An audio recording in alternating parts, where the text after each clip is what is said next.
បងយល់ណាស់ថាអូនមានក្តីជឿចាប់ប៉ុណ្ណាតែបងក៏សង្ឃឹមដែរថាអូននឹងយល់ហើយអធិស្ឋានឲ្យបងជាមិនខានរឿងរ៉ាវទាំងអស់នេះសម្រាប់យើងទាំងពីរគ្មានអ្នកណាជាអ្នកខុសទេវាជារឿងដែលហាមាត់និយាយមិនកើតជារឿងមួយហួសពីសមត្ថភាពដែលយើងដោះស្រាយពិតមែនហើយបងជាមនុស្សប្រុសគ្មានសេចក្តីក្លាហានណាស់តែទោះជាអូនយល់យ៉ាងណាក៏យល់ទៅចុះតែក្នុងចិត្តបងវិញ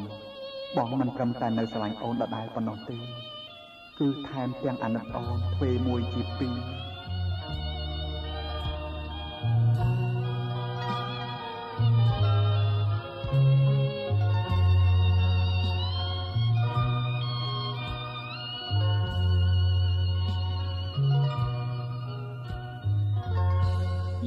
យន់ស្ងាត់សូនអូននឹកបងទេ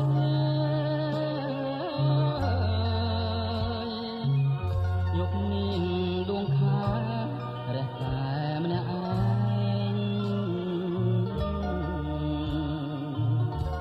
ព្រួយអើយព្រួយកណ្ដាលកណ្ដាល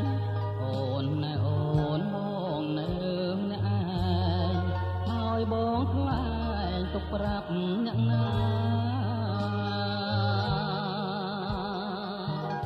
ស្រឡាញ់គ្នាណាស់យើងទាំងពីរប្រាណបាត់មុខមិនបានរលឹកនឹកគ្នា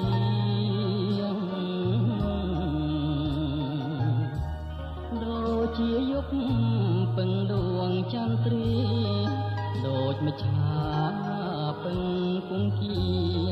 អោគំងារបងនឹកអូនណាស់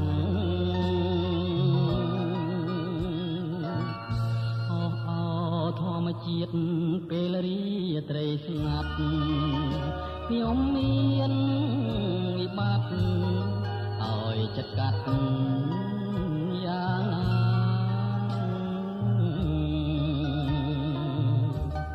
បើតាមមេត្តាគឺត្រូវបាច់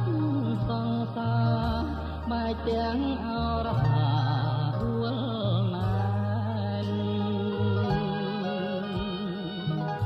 ចិត្តបងដដែលដូចទៀងបងស្បត់មិនដែលនឹកក្បត់បន្តិចក៏ឡើយដួងចិត្តបងជូនអូនអស់ហើយគ្មានអ្វីឡើយក្រៅពីស្រឡាញ់គឺស្រឡា